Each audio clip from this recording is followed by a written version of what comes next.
Bapak Ibu saudara-saudara sekalian yang dikasihi Tuhan Yesus Kristus, mari kita berdoa untuk pembacaan dan perenungan firman Tuhan di minggu pagi hari ini.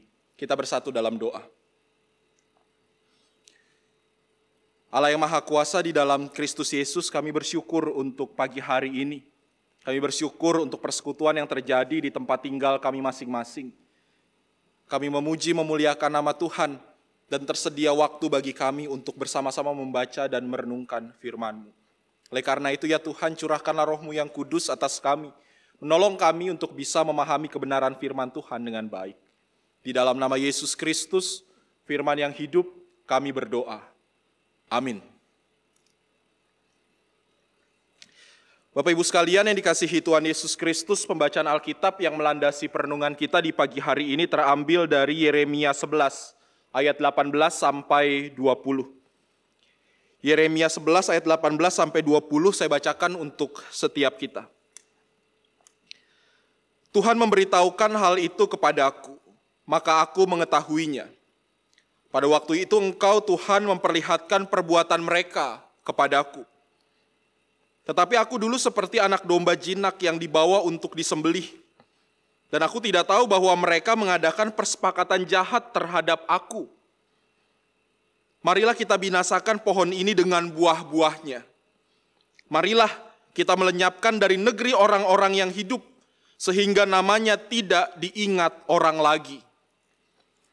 Tetapi Tuhan semesta alam yang menghakimi dengan adil, yang menguji batin dan hati, biarlah aku melihat pembalasan-Mu terhadap mereka, sebab kepadamu-lah kuserahkan perkaraku.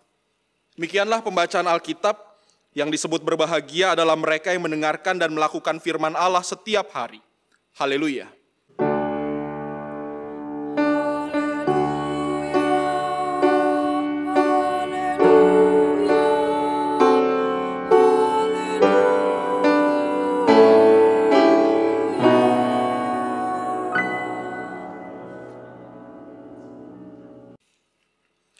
Bapak Ibu saudara-saudara sekalian yang dikasihi Tuhan Yesus Kristus, jemaat di PO Kelapa Gading yang Tuhan Yesus kasihi, mengawali perenungan ini saya teringat akan seorang mantan Presiden Amerika Serikat, Abraham Lincoln, yang pernah mengatakan dalam pernyataannya yang mungkin seringkali menjadi kutipan banyak orang. Dia katakan begini, umumnya setiap orang itu dapat berjuang untuk bertahan dari kesulitan.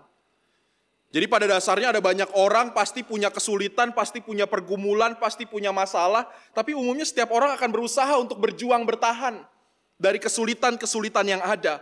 Namun, kata dia, untuk menguji karakter aslinya, berilah ia kuasa. Kita berbicara tentang kuasa. Dengan kuasa, ternyata seseorang bisa mendapatkan kepuasan tersendiri.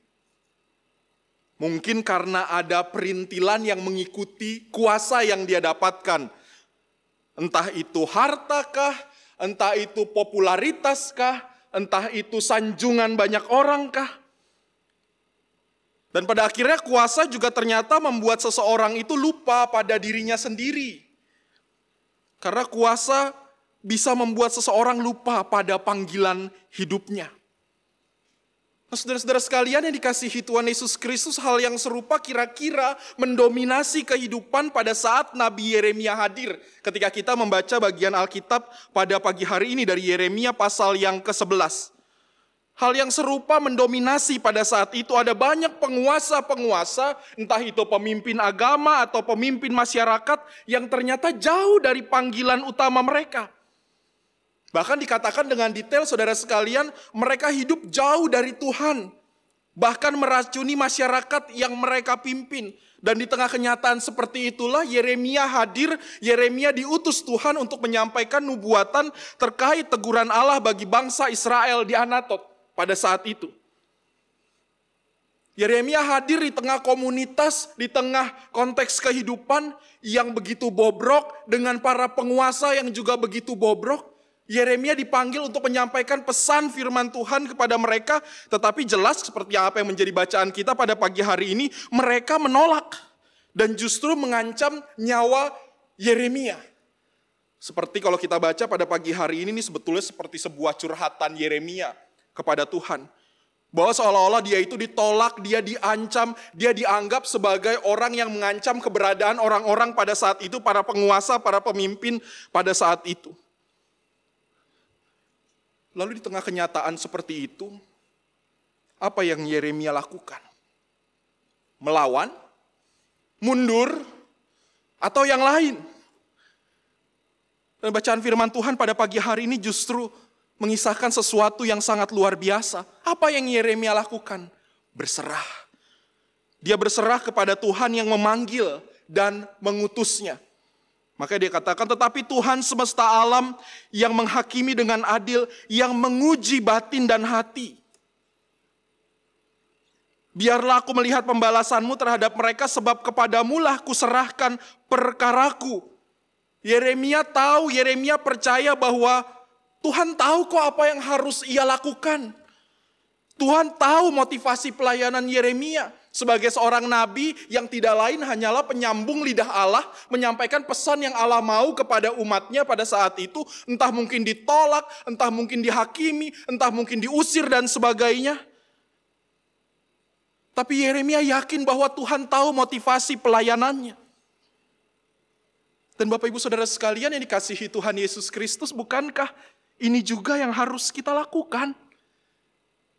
Terkhusus dalam dunia pelayanan kita. Dunia pelayanan saya dan Bapak Ibu Saudara sekalian. Pernahkah saudara mengalami hal yang demikian dalam pelayanan saudara?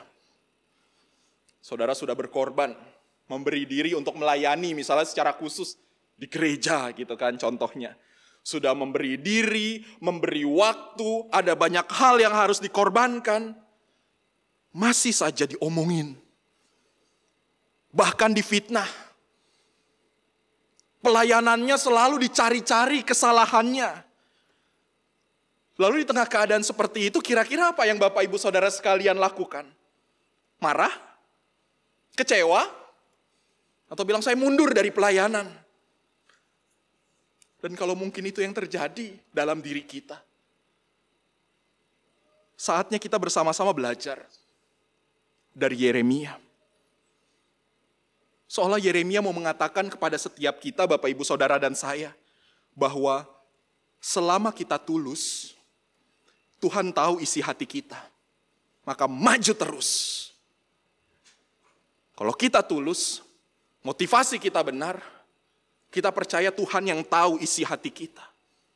Maka jangan pernah mundur. Mari maju terus. Sehingga inilah kemudian menjadi beberapa catatan perenungan kita pada pagi hari ini. Bahwa yang pertama Bapak Ibu Saudara sekalian, kita diajar bahwa melayani Tuhan itu harus dengan motivasi yang tulus. Karena ternyata ada banyak orang yang kalau pelayanan juga nggak tulus. Ada yang demi kuasa, ada yang demi popularitas, ada yang mungkin demi harta, tetapi semuanya itu kedoknya pelayanan. Bungkusannya pelayanan, tampilannya pelayanan. Kalau saudara ingat beberapa waktu lalu, bagi Bapak Ibu Saudara-saudara sekalian yang aktif bermedia sosial, khususnya Instagram, mungkin saudara tahu ada akun Instagram yang nama akunnya itu Pastor in Style. Sebuah akun yang gak tahu siapa sih yang pemilik akunnya itu, tapi isi akunnya itu gemar sekali menaksir harga dari aksesoris para pendeta-pendeta yang terkenal gitu kan. Dan seringkali hasil taksirannya itu fantastis. Ada yang pokoknya ditaksir, wah pendetanya itu tampilannya pakai jam tangan yang mahal. Kalau jam tangan saya mah biasa-biasa aja. Wah jam tangannya kira-kira begitu, kemudian ditaksir harganya berapa, dicari tahu sampai ke tokonya betulan. Begitu kan, kalau jam tangan yang gambarannya segitu harganya berapa? Wah harganya ratusan juta. Sementara kalau berkhotbah saudara-saudara sekalian, dia terus berbicara tentang kesusahan banyak orang, ada banyak orang miskin, ada banyak orang yang membutuhkan bantuan. Jemaatnya susah, hamba Tuhannya pakai jam tangan ratusan juta. Dan kadang-kala itu menjadi pertanyaan khusus bagi para hamba Tuhan termasuk saya. Motivasi saya melayani itu apa ya?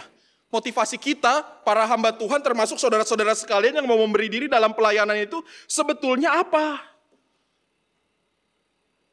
Apa demi kepuasan semata, demi ada sesuatu yang dicari, ataukah yang lainnya?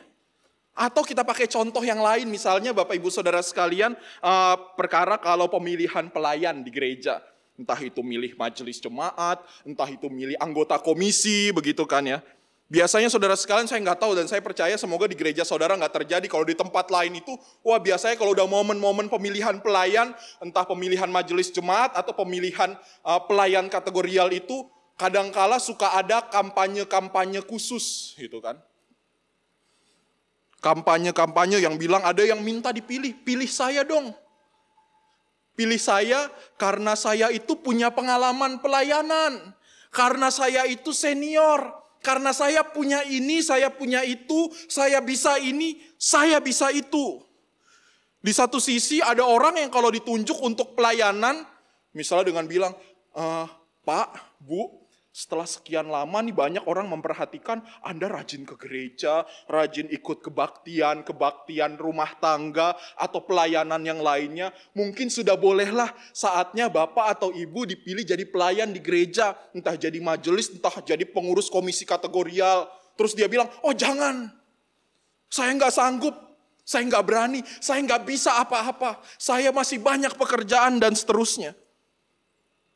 Pertanyaannya bagaimana saudara menyikapi dua hal tadi? Orang yang minta dipilih sama orang yang dipilih tapi nggak mau dipilih. Ini ngomongin motivasi saudara sekalian. Hemat saya, saran saya, begini. Kalau kita mau berbicara tentang motivasi pelayanan yang tulus. Kalau ada orang yang dalam pelayanan minta dipilih, jangan pernah pilih dia. Tapi kalau ada orang yang udah dipilih, ditunjuk, dipercaya untuk melayani, selalu bilang gak sanggup, belum bisa, belum mampu, dan sebagainya, sebetulnya orang seperti itulah kandidat yang paling pas untuk saudara pilih. Kenapa? Karena orang yang demikian sebetulnya terlihat jelas motivasi hidupnya, motivasi pelayanannya. Dia bilang saya gak mampu. Kalau memang harus mengandalkan diri saya sendiri. Dia butuh Tuhan, dia butuh dukungan orang-orang di sekitarnya. Tidak sama seperti orang yang mengatakan bahwa pilih saya, tunjuk saya. Artinya dia sudah sangat still yakin bahwa dia mampu, dia bisa jadi orang yang sombong saudara sekalian. Maka yang pertama-tama menjadi perenungan kita menjadi begitu indah, melayani Tuhan itu motivasinya harus tulus. Katakan saya tidak mampu, saya butuh Tuhan yang menolong dan rekan-rekan yang menopang. Maka di saat yang demikian saudara-saudara sekalian, Tuhan menguji motivasi pelayanan kita. Dan kau tulus dalam pelayananmu. Yang pertama-tama kita belajar tentang motivasi. Yeremia menunjukkan ketulusan terkait motivasi pelayanannya. Itu yang pertama. Yang kedua, Bapak Ibu Saudara sekalian yang dikasihi oleh Tuhan Yesus Kristus, melayani Tuhan itu berarti mengutamakan Tuhan. Ini catatan yang kedua, karena prioritas kita itu adalah Tuhan, bukan manusia. Apalagi manusianya itu dirinya sendiri. Dan ini yang kira-kira diteladankan oleh Yeremia. Dia menyampaikan apa yang Tuhan mau, meskipun gak mudah untuk diterima oleh orang-orang di sekitarnya. Meskipun dia mengalami penolakan, bahkan ancaman atas nyawanya. Sederhananya Bapak Ibu Saudara sekalian yang dikasihi Tuhan Yesus Kristus, jujurlah dalam pelayanan. Bukan ada udang di balik batu. Karena mengutamakan Tuhan. Berarti memprioritaskan hal-hal yang Tuhan mau. Dan kita selalu percaya, yang Tuhan mau itu kan selalu kebaikan. Hal-hal yang Tuhan inginkan dialami oleh umatnya itu selalu kebaikan dan keadilan. Lalu bagaimana kita kemudian merefleksikannya dalam kehidupan persekutuan kita, dalam kehidupan bergereja kita. Misalnya dalam kehidupan bergereja, jadilah gereja, jadilah persekutuan yang betul-betul mengutamakan Tuhan. Bukan mengutamakan saldo kas gereja. Yang diutamakan itu pelayanannya. bukan seberapa besar saldo kas gereja kita, maka itu kemudian dianggap menjadi gereja yang hebat, begitu kan? Dan rasanya enggak. Dan kita keliru di situ. Melayani Tuhan berarti mengutamakan Tuhan, memprioritaskan Tuhan, melakukan apa yang Tuhan mau, yaitu kebaikan bagi banyak orang. Saya ada cerita, saudara-saudara sekalian. Cerita tentang, ini cerita bohongan, bukan cerita beneran. Dan jangan pernah sampai terjadi cerita ini. Namanya cerita tentang kapal Oikumene. Bukan Pauk, tapi kapal Oikumene. Kenapa dibilang kapal Oikumene? Karena ternyata di kapal tersebut kira-kira ada pertemuan para pemimpin jemaat dari berbagai denominasi gereja. Ada dari gereja Katolik lah, ada dari gereja karismatik Protestan, ada dari gereja Injili, ada juga dari gereja-gereja Protestan arus utama, begitu kan. Dan kira-kira mereka sedang rapat bersama, mereka membicarakan program bersama, karena daripada cuma sekadar melihat perbedaan, meributkan perbedaan-perbedaan antara aliran gereja satu dan lainnya, lebih baik kita kerja bareng apa yang bisa kita lakukan sama-sama. Tapi di kapal, rapatnya. Sedang mereka lagi rapat, lagi asik-asiknya rapat, tiba-tiba saudara sekalian, salah seorang yang bukan dari antara mereka itu jatuh ke laut. Mungkin karena kebanyakan nyender di pinggiran kapal sambil selfie begitu kan, dia kepleset jatuh ke laut. Wah, hampir kelelep, hampir tenggelam. Mungkin air sudah masuk ke mulut dan paru-parunya kan begitu.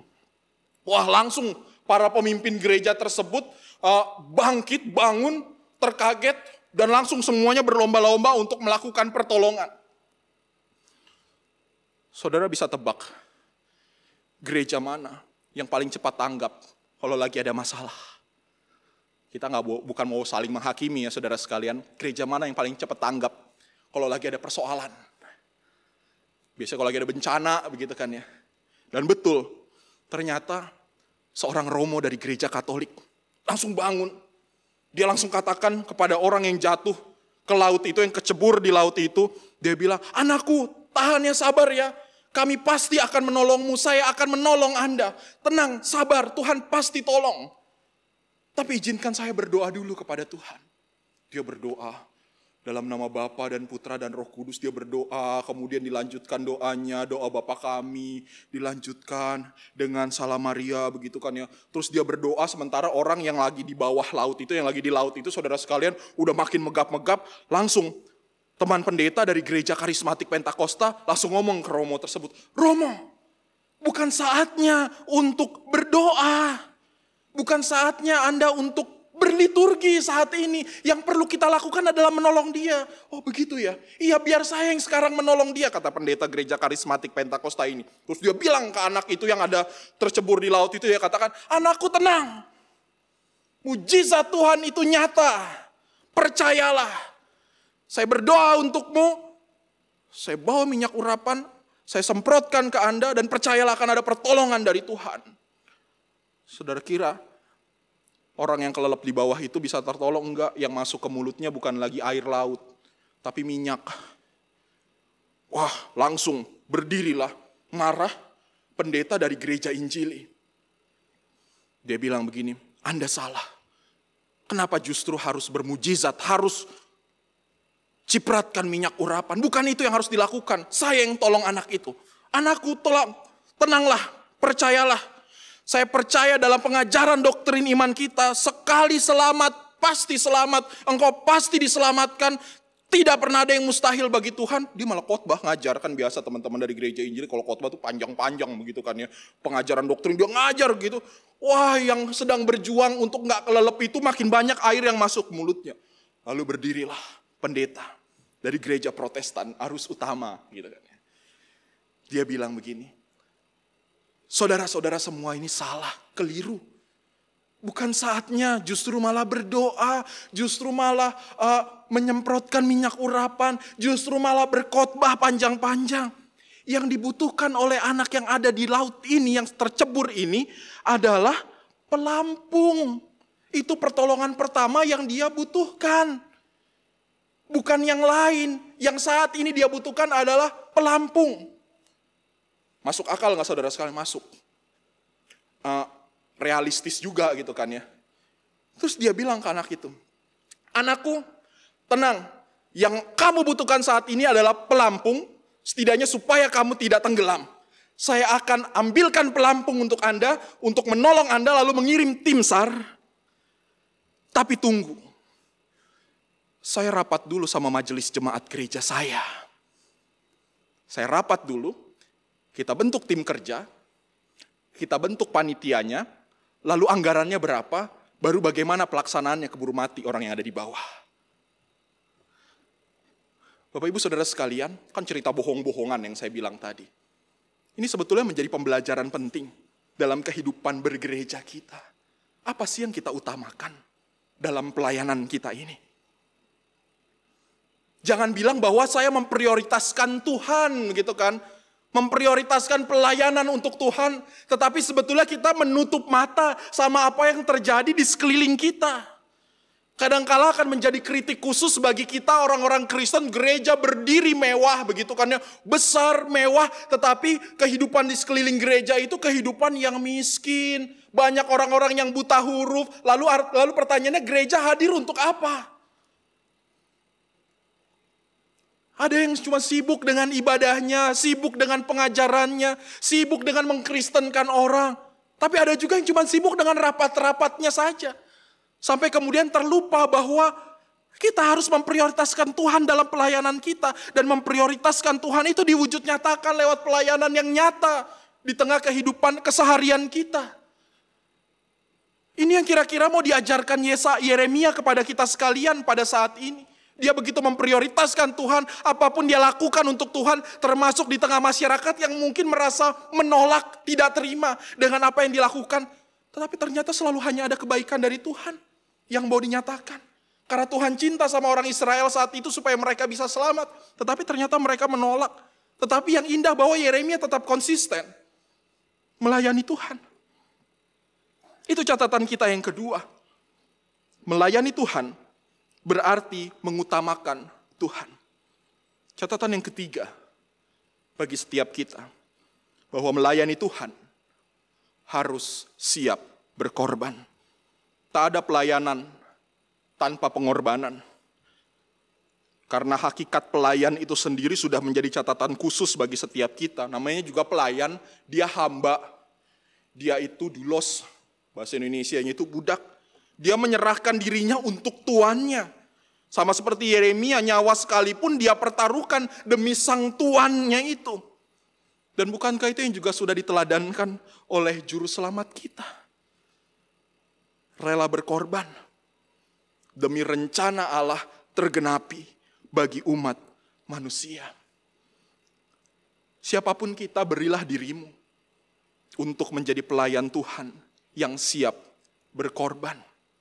Maka berilah diri kita untuk boleh tetap mau melayaninya, meskipun kita merasa bahwa kita ini nggak layak.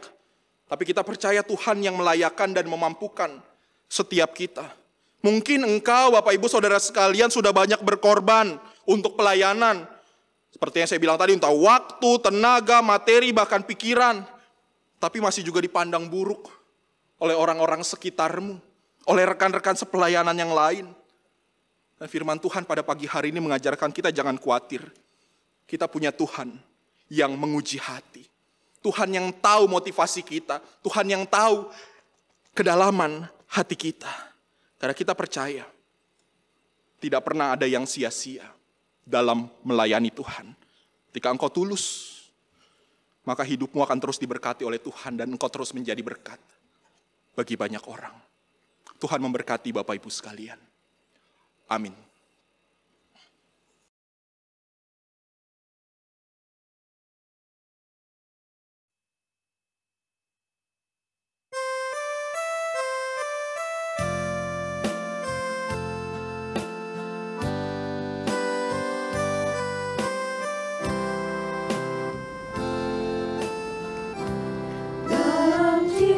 Kasih yang lembut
Saudara-saudara sekalian yang dikasihi Tuhan Yesus Kristus, mari kita berdoa untuk menaikkan syafaat kita kepada Tuhan. Dalam doa syafaat, kita berdoa. Allah yang Maha Kuasa, di dalam Kristus Yesus, Tuhan Juru Selamat kami yang hidup, kami sungguh bersyukur untuk pewartaan firman-Mu pada saat ini. Kami boleh belajar dari hamba-Mu Yeremia. Tuhan yang tahu isi hati kami. Tuhan yang tahu motivasi pelayanan kami. Maka kami mohon kepadamu ya Bapa, layakkanlah kami, mampukan kami untuk tetap boleh setia melayani Tuhan di tengah segala keterbatasan-keterbatasan yang ada di dalam hidup ini. Pakailah terus gerejamu untuk boleh menjadi berkat bagi banyak orang, menjadi berkat bagi lingkungan sekitar kami. Meskipun mungkin ada penolakan, meskipun dipandang sebagai sesuatu yang tidak baik, tapi biarlah kami tetap konsisten untuk menaburkan kebaikan bagi banyak orang. Saat ini di tengah perhimpunan jemaat-Mu di POUK Kelapa Gading, kami mengingat saudara-saudara kami yang dalam pekan berjalan ini merayakan pertambahan usia. Kami doakan secara khusus Ibu Enggrayani Sipahutar, Bapak Daniel Petrus Lawrence Tohata, anak kami Jonathan Zakaria Neloska Kaparan, Ibu Peti Pratiwi Uguy, Bapak Bismarck Panjaitan, Bapak Pendeta Mastiu Yudson Kasodu, juga Ibu Septina Agraita Rahmawati Umboh.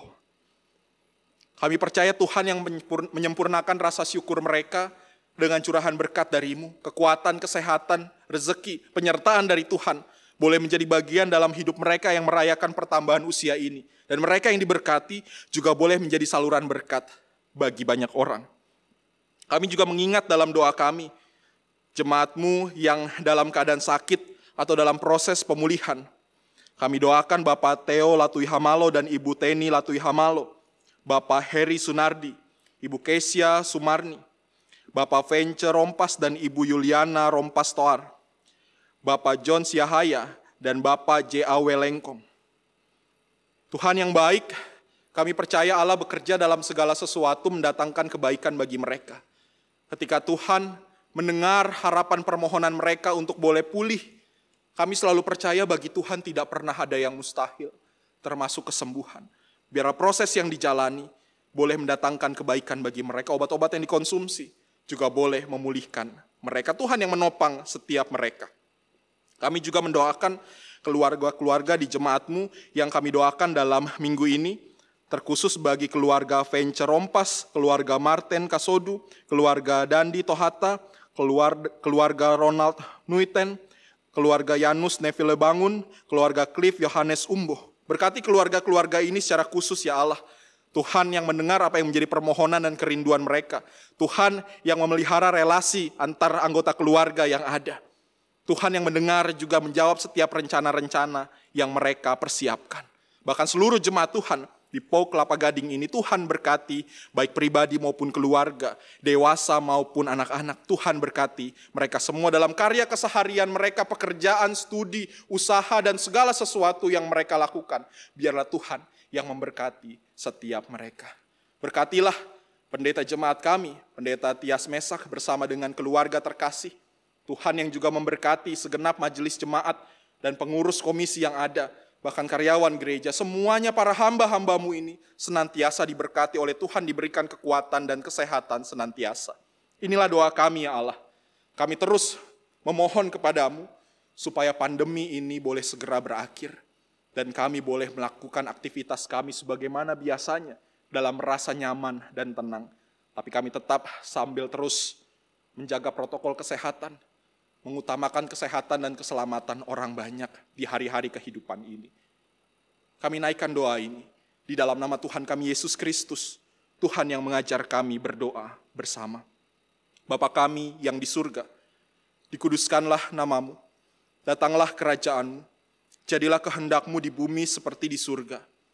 Berikanlah kami pada hari ini makanan kami yang secukupnya, dan ampunilah kami akan kesalahan kami, seperti kami juga mengampuni orang yang bersalah kepada kami. Dan janganlah membawa kami ke dalam pencobaan, tetapi lepaskanlah kami daripada yang jahat. Karena Engkau-lah yang punya kerajaan dan kuasa dan kemuliaan sampai selama-lamanya. Amin.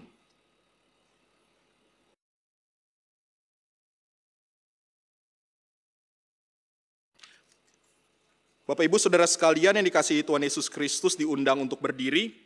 Kita akhiri ibadah ini dengan bersama-sama hidup untuk menjadi pelaku firman Tuhan, menjalankan tugas panggilannya dimanapun Tuhan hadirkan kita. Mari kita kidungkan bersama-sama, Kidung Keesaan 747, bait 1-3, Ku utus kau.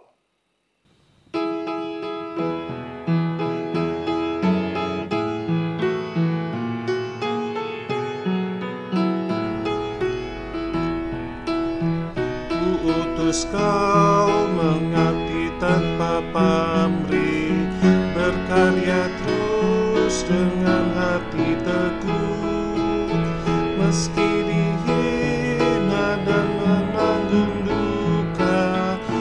Utus kau mengabdi bagiku. Utus kau membalut yang terluka, menolong syarat berkeluh, menanggung susah dan derita dunia. Kutus kau berkorban bagiku.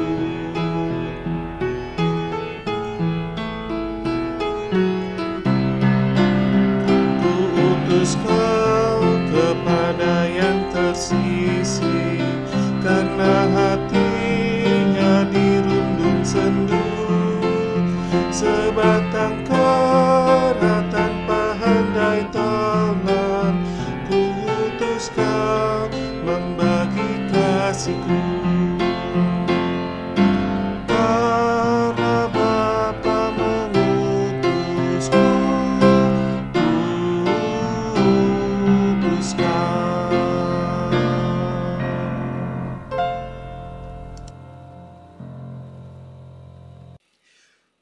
Saudara-saudara yang kasih Tuhan Yesus Kristus, kini arahkanlah hatimu dan terimalah curahan berkat dari Tuhan. Tuhan memberkati engkau dan melindungi engkau. Tuhan menyinari engkau dengan wajahnya dan memberi engkau kasih karunia. Tuhan menghadapkan wajahnya kepadamu dan memberi engkau damai sejahtera. Amin.